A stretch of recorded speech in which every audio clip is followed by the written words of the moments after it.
இன்னும் தொகுதி மறுவரையே இதில் சொல்லலை பார்லிமெண்ட்டில். இவர் முன்கூட்டிய கூட்டம் போட்டு அந்த கவனத்தை மேகதாது அணைக்காகவோ காவேரி பிரச்சனையில் தண்ணி உடலைங்கிறதுக்காக நடத்தலைங்கிறது தான் என்னுடைய குற்றச்சாட்டு. 70களில் வழக்கு தொடுக்கப்பட்டது. அப்போது இருந்த ஐயா மூப்பனார் அவர்கள் மற்றும் விவசாய சங்கங்கள் எல்லாம் சேர்ந்து வழக்கு தொடுக்கப்பட்டது. அதுக்கப்புறம் அந்த வழக்கு ஏன் வாபஸ் பெறப்பட்டது, யார் சொல்லி வாபஸ் பெற்றார்கள், 74ல் எதற்காக அந்த அக்ரிமெண்ட்டை புதுப்பிக்கலை? மாண்புமிகு பேரவை துணைத் தலைவர் அவர்களே, என்ன வார்த்தை இது? பைத்தியம் மாதிரி பேசுறாங்கன்றாங்க. இதை தான் சட்ட அமைச்சர் சுட்டி காட்டுறாரு. ஒருமையில் பேசுவது, வாடா போடா என்ன பேசுவது, இந்த மரபுக்கு விரோதமான வார்த்தைகளை பேசுவது, இதையெல்லாம் அவர்கள் தவிர்க்க வேண்டும். நேரலை கொடுத்துட்டு இருக்கோம். என்ன வார்த்தை அது? சபைக்கு இல்ல இதை ஏற்றுக்கொள்ள முடியாது, தவறான வார்த்தை. இப்ப அடிக்கிறதுக்கு பாஞ்சுறாரு, கையை வாங்கிட்டு வராரு. இவர் மீது நீங்க தகுந்த நடவடிக்கை எடுக்கணும் என்பதை நான் கேட்டுக்கொள்கிறேன். பெருந்தலைவர் காமராஜர் காலை உணவு திட்டம் விரிவாக்கம். 6 முதல் 8ஆம் வகுப்பு மாணவர்களுக்கு திட்டம் விரிவாக்கம். Introducing Growth Guarantee Homes from MP Developers. Trust forever. Ashwin sweets and snacks ப்ராடக்ட்ஸை நீங்களும் உங்க ஏரியாவில் உள்ள சூப்பர் மார்க்கெட்டுக்கு டிஸ்ட்ரிபியூட் செய்ய கால் பண்ணுங்க 9443966765. நாடாளுமன்ற சட்டமன்ற உறுப்பினரின் பற்றாக்குறை என்பது ஒரு மக்கள் பிரச்சனையே இல்லை. அதைவிட மிக முக்கியமான ஜனநாயகம் சார்ந்த பல பிரச்சனைகள் நாட்டில் இருக்கின்றன. அவற்றை களைவதுதான் நமது முதன்மை பணியாக இருக்க வேண்டும் சொல்லியிருக்கார். ஆனால் இப்போ அதே முதலமைச்சர் நாடாளுமன்ற உறுப்பினர்களை கூட்டி இன்னும் தொகுதி மறுவரையே இதில் சொல்லலை பார்லிமெண்ட்டில். இவர் முன்கூட்டிய கூட்டம் போட்டு அந்த கவனத்தை மேகதாது அணைக்காகவோ காவேரி பிரச்சனையில் தண்ணி உடலைங்கிறதுக்காக நடத்தலைங்கிறது தான் என்னுடைய குற்றச்சாட்டு. இதை விட முதலமைச்சர் மௌனமா இருக்கார். நான் ஒரே மக்கள் நல்வாழ்வுத்துறை அமைச்சர் காவிரி மாண்புமிகு பேரவைத் தலைவர் அவர்களே, தமிழகத்தை இது மாண்புமிகு அமைச்சருக்கு ஒரு சின்ன வேண்டுகோள். எல்லாத்துக்கும் இந்த நேரத்தை நான் பயன்படுத்திக்கிறேன். பழக்க தோசத்தில் நீங்கள் எல்லாமே மாண்புமிகு பேரவைத் தலைவர்னோன்னா அவர் சாப்பிட்டுட்டு இருக்கிறவர் திடீர்னு வந்துடுறாரு, அவருக்கு கொஞ்சம் ரெஸ்ட் கொடுங்க. அதனால் பேரவை துணைத் தலைவர் என்று நீங்கள் மென்ஷன் செய்யுங்க.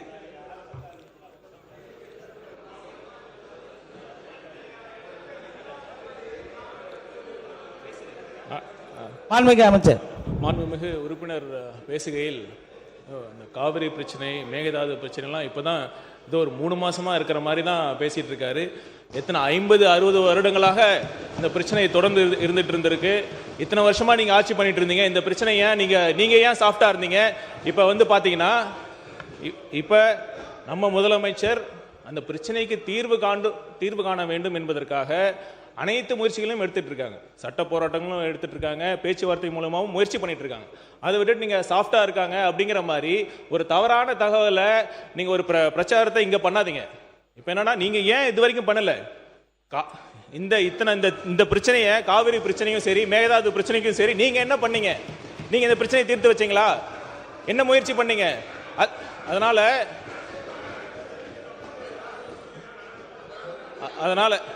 அதனால தயவு செய்து பேரவைத் தலைவர் அவர்களே, இதற்காக அனைத்து முயற்சிகளும் நம்ம மேற்கொண்டுட்டு தான் இருக்கிறோம். இப்போ சட்ட போராட்டங்களும் சரி, பேச்சுவார்த்தை மூலமாக முயற்சி பண்ணிட்டு இருக்கோம். அதனால தேவையில்லாமல் இங்கே யாருக்கும் எந்த பயமும் கிடையாது. உங்களுக்கே தெரியும், எந்தவித அழுத்தம் இருந்தாலும் இந்த தேர்தலில் எந்த அளவுக்கு அச்சம் என்ற வார்த்தையே எங்கள் தலைவரின் அகராதியில் கிடையாது. சரிங்களா? நன்றி. மாண்புமிகு உறுப்பினர், மாண்புமிகு முன்னாள் முதல்வர் எடப்பாடி பழனிசாமி அண்ணன் அவர்கள். மாண்புமிகு பேரவைத் தலைவர்களே, மாண்புமிகு மக்கள் நல்வாழ்வுத்துறை அமைச்சர் சொன்னாங்க, நீங்கள் என்ன நடவடிக்கை எடுத்தீங்கன்னு. இது இன்றைக்கு நேற்றைக்கு வந்த பிரச்சனை. 1986 பொன்மனச்செம்மல் புரட்சித் தலைவர் எம்ஜிஆர் இருக்கிற காலத்திலே விவசாய சங்கங்கள் இந்த நீருக்காக வழக்கு தொடர்ந்தாங்க. அதில் இணைச்சு அன்றைக்கு தொடங்கி அனைத்து இந்திய அண்ணா திராவிட முன்னேற்ற கழக ஆட்சி இருக்கின்ற பொழுது இறுதி தீர்ப்பு பெற்றோம். ஆனால் அவ்வப்போது கர்நாடக அரசு மேகதாது அணை கட்டுவதற்கு முயற்சி எடுத்துட்டு இருக்கிறாங்க. அதன் அடிப்படையில் உச்சநீதிமன்றத்தில் போய் வழக்கு போட்டிருக்கிறாங்க. அதுதான் இப்போ பிரச்சனை. ஆக எல்லா அரசாங்கமே, அதிமுக அரசாங்கம் சரி, அதுக்கு பின் திமுக அரசாங்கமும் தொடர்ந்து இந்த காவிரி நதி நீருக்காக போராடிட்டு இருக்குது. தீர்ப்பையும் நாம் பெற்றுக்கிறோம். இதுதான் வரலாறு. மாண்புமிகு அழகு முன்னவர் அவர்கள், உங்களுக்கு வாய்ப்பு தரேன், உட்காருங்க, வாய்ப்பு வரும், உட்காருங்க. மாண்பு பேரவை துணைத் தலைவர் அவர்களே,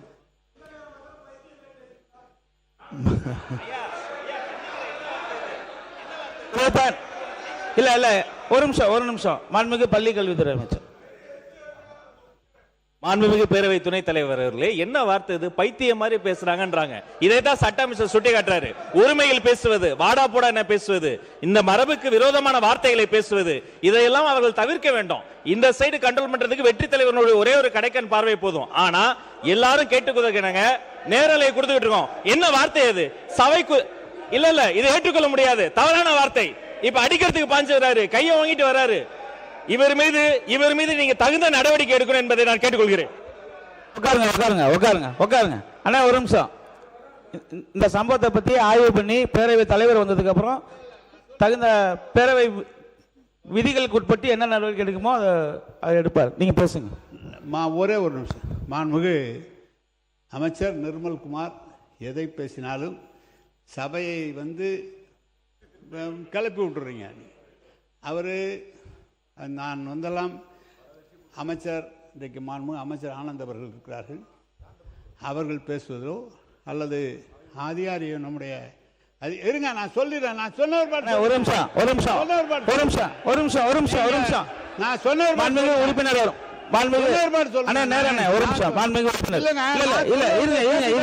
இருங்க, நான் சொல்றேன். இருங்க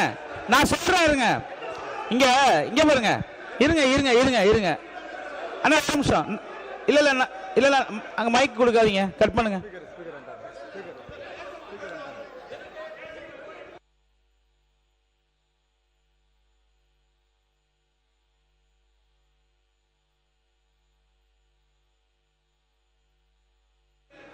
உறுப்பினர் கே நேரு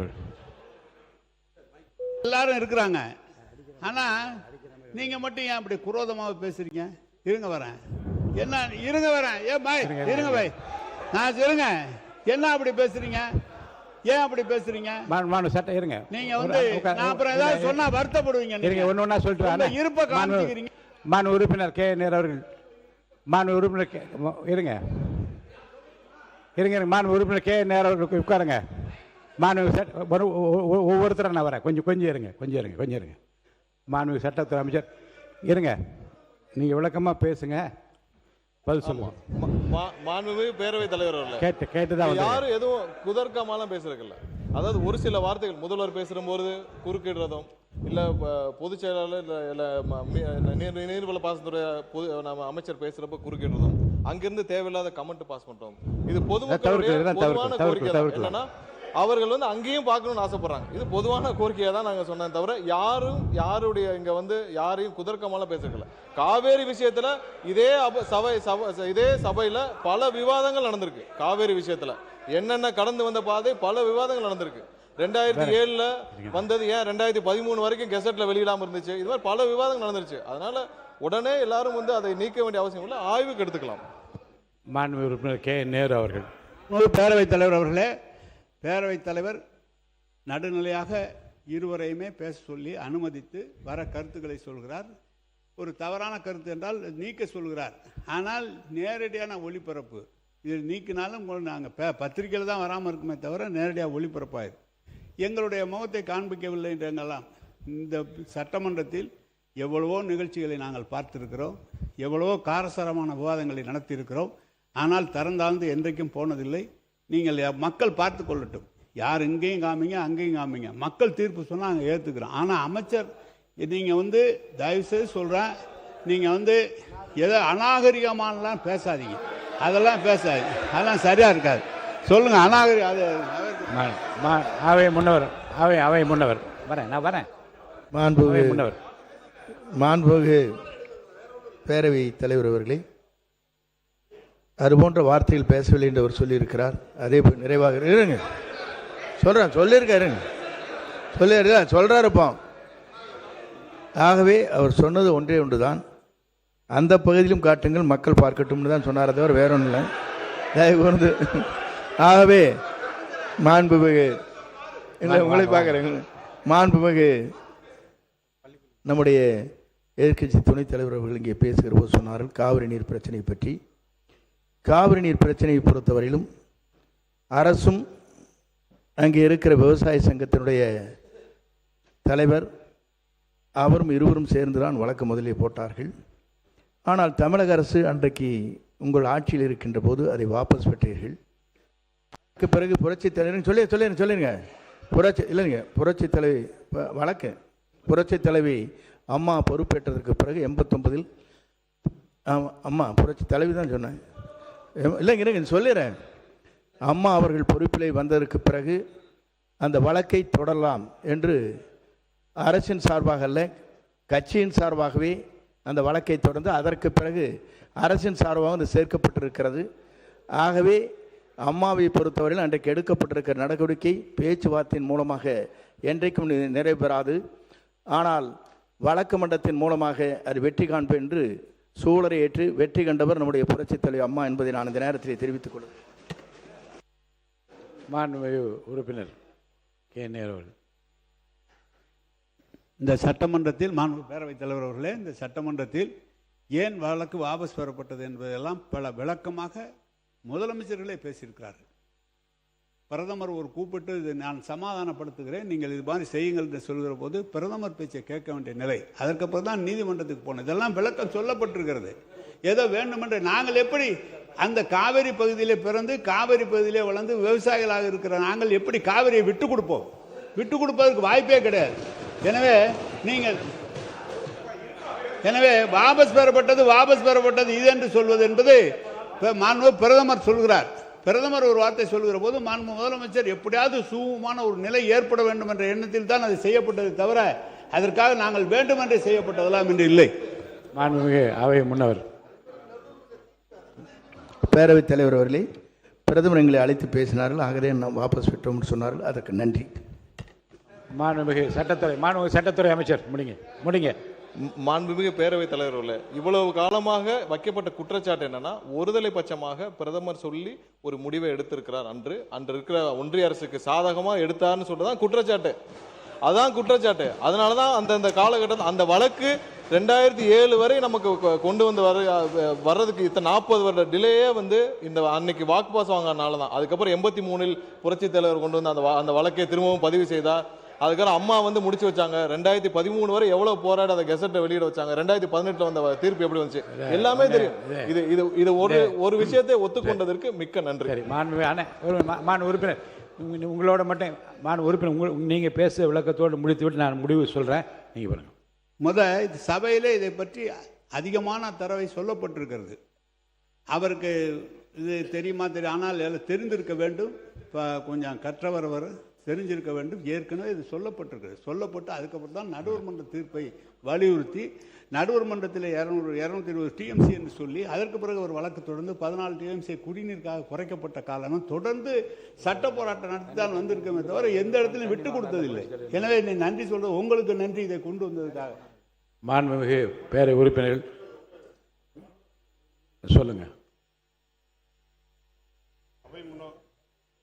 மாண்புமிகு பேரவைத் தலைவர் அவர்களே, அவை முன்னவர் அவர்கள், சட்டத்துறை அமைச்சர் அவர்கள், மக்கள் நல்வாழ்வுத்துறை அமைச்சர் அவர்கள் எல்லோருமே இங்கே கருத்துக்களை சொன்னார்கள். மூத்த உறுப்பினர் அண்ணன் நேரு அவர்களும் இங்கே பேசினார்கள். ஒரு கடைசியார் என்ன ஒரு உண்மை தெரியுமா? 177.25 டிஎம்சி தண்ணீர் தமிழகத்திற்கு உரிமை என்கிற சட்டம் கிடைக்கப்பெற்றதற்கு பின்னால் அதற்கு பிறகு அந்த ஆணையம் அமைப்பதற்கு மத்திய அரசு முன்வரவில்லை, காலதாமதம் செய்தது. அப்போது நீதிமன்ற அவமதிப்பு வழக்கு போட்டு அன்றைய முதல்வராக இருந்த எங்களுடைய புரட்சி தமிழர் எடப்பாடியார் அவர்கள் கண்டெம்ட் ஆஃப் கோர்ட் போட்டார், சுப்ரீம் கோர்ட்ல போட்டு அதற்கு பிறகு நீதிமன்ற ஆணையை பெற்று ஆணையத்தை அமைத்து கொடுத்து, ஆமா ஆணையம் இன்றும் நிலுவையில் இருக்கிறது. அந்த ஆணையத்தை அமைத்து கொடுத்த பெருமை அண்ணன் எடப்பாடியார் அவர்களை சார். மாண்பு சிறுபான்மைத்துறை அமைச்சர். மாண்புமிகு பேரவைத் தலைவர் அவர்களே, இந்த காவிரி பிரச்சனை சொன்னாலே சட்டசபையிலும் சரி வெளியிலும் சரி எதிர்கட்சி ஆளுங்கட்சிக்குள்ள பல வகையில் வாக்குவாதங்கள் போய்கிட்டு இருக்கு. இந்த காவிரி பிரச்சனை இப்போ சொல்கிற மாதிரி 50 வருஷம்லாம் இல்லை, 12ஆம் நூற்றாண்டிலே 2ஆம் ராஜராஜன் காலத்திலையும் 1ஆம் நரசிம்மன் காலத்தில் ஆரம்பித்த தகராறு. அதுக்கு பிறகு 1807, 1892, 1924, அதுக்கு பிறகு நடுவர் மன்ற இடைக்கால தீர்ப்பு, நடுவர் மன்ற இறுதி தீர்ப்பு, உச்சநீதிமன்ற இறுதி தீர்ப்பு, இத்தனை தீர்ப்புலையும் சுதந்திரத்திற்கு முன்னாடியும் சரி சுதந்திரத்துக்கு பின்னவும் சரி கர்நாடக அரசு ஒரு தடவை கூட கேட்டதில்லை. அதை எதிர்த்து போராடுறது ஒற்றை குரலாக போராடணுங்கிறது நம்ம அனைவரோட கோரிக்கை. அதை விட்டுட்டு ஒருத்தர் பேசிக்கிட்டு இருக்கிறத விட நம்ம இன்னைக்கு முதலமைச்சராக மாண்புமிகு நம்முடைய தமிழ்நாடு முதலமைச்சர் அவருடைய வழியில் ஏற்கனவே பல முதலமைச்சர்கள் பேச்சுவார்த்தை நடத்திருக்காங்க. ஜேஹெச் பாட்டீலோட பேச்சுவார்த்தை நடந்திருக்காங்க, சீதாராமையோட முதலமைச்சர் பேச்சுவார்த்தை நடத்திருக்காங்க. அந்த அடிப்படையில் நம்ம ஒரு இது எடுக்கிறோம். அது அனைத்து உறுப்பினரும் ஒத்துழைப்பு கொடுத்து அங்கங்கே குற்றச்சாட்டு சொல்லாமல் அந்த காவேரிக்கு ஒரு டெல்டா காரணம் சொல்கிறேன், அங்கே இருக்கக்கூடிய மக்கள் பாதிக்காத வைக்கு இந்த 800 வருஷ போராட்டத்தை முடிவு கொண்டு வரது தான் ஒரு சரியான தீர்வாக இருக்கும். மாண்புமிகு உறுப்பினர்கள் உட்காருங்க. மாண்புமிகு பேரவை உறுப்பினர்களுக்கு இந்த விவாதத்தை இத்துடன் நான் முடிவு கொண்டு வர விரும்புகிறேன். ஏன்னா இது ஒரு சென்சிட்டிவ் இஷ்யூ. நீண்ட நெடுங்காலமாக நம்முடைய அவையை பொறுத்தவரைக்கும் நான் என்ன பார்க்கிறேன் என்றால் 80ஆம் ஆண்டிலிருந்து 24 நீங்கள் தப்பு பண்ணீங்க, அதுக்கு பிற்பாடு இப்படி நடந்தது, அப்புறம் அரசு இதழில் வெளியிடுவதற்காக புரட்சி தலைவர் அம்மா எடுத்துக்கொண்ட முயற்சி விவசாயிகளுடைய பாராட்டத்தை பெற்றது. நீங்கள் உங்களை பாராட்டல. நான் கேட்கிறேன், கர்நாடக மாநிலத்தில் ஒரு ஒருமித்த கருத்தோடு எல்லா கட்சிகளையும் அங்கே ஒவ்வொரு கட்சியும் குற்றஞ்சாட்டி இதுவரை சட்டப்பேரவையில் குற்றஞ்சாட்டி நான் ஒன்றும் பார்க்கவில்லை. எனவே இந்த பிரச்சனை இத்துடன் முடித்துவிட்டு எத்தனை ஆண்டு காலம் ஆகியிருந்தாலும் அந்தந்த காலகட்டத்தில் அந்தந்த அரசுகள் தங்களால் இயன்றதை செய்திருக்கின்றார் என்று 2 பக்கம் பதிவு செய்து விட்டோம். அவர்களும் பதிவு செய்து நீங்களும் பதிவு செய்து விட்டீர்கள்.